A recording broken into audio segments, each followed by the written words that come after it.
Rated T for teen. What's up, guys? Nevin Dravinsky, producer on UFC Undisputed 2010, coming to you from the famed Black House Gym in Los Angeles, California. I'm joined today by Mark Lehman, one of the premier MMA coaches in the world, as well as your coach in the upcoming UFC 2010 Career Mode. Thank you for being here. Thanks for having me. Pleasure.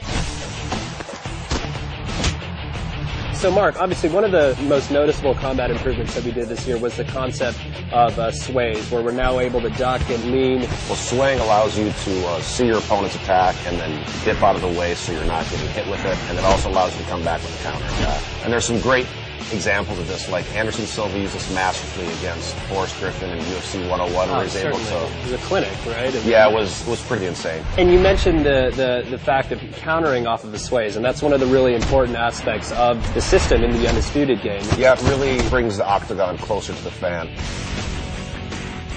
Cage position is a really important aspect of mixed martial arts. It's huge because basically you have a foreign object that's 90 degrees that's part of what you're fighting on, and you have to learn how to deal with it. It can be used defensively and offensively. You can use it to pin your opponent up against a cage where they can't sprawl and they can get takedowns a lot easier. You can also use it to pin them in clinches where you see who's striking, like Anderson Silva stuck Rich Franklin there and teed off him with the knees. And we really try to capture that in the game as well. Again, it's one of those things that makes the game more realistic.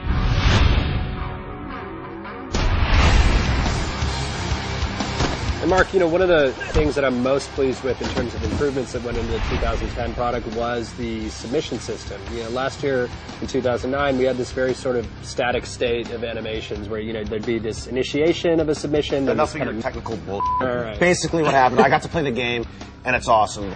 You get to actually see the joint being manipulated, and the camera zooms in to let you know what's getting torqued, and then if the guy's defending, it kind of pulls out, and it just makes it a lot more visceral, and you can feel what's really going on with the submission. Other submissions that have gone in there, I mean, we just saw Paulo Thiago finish off Mike Swick with the Darce. I mean, we have the omoplata, the gogoplata. They're basically making stuff up. Totally. One other thing I noticed when I was playing the game is that you can transition from submissions. What did you call that? Well, so we call that submission switching. Say you're going for a Kimura, for example. Performing a submission switch will allow them to, say, switch from the Kimura to then go for an armbar. I know you guys added some new back positions, and it looks really good, or I can start to tee off like Matt Hughes did to hoist Gracie, and look great. So you've just seen an example of a couple of the new combat improvements, including the sways that have gone into UFC 2010 Undisputed. For the full interview, go to community.ufcundisputed.com.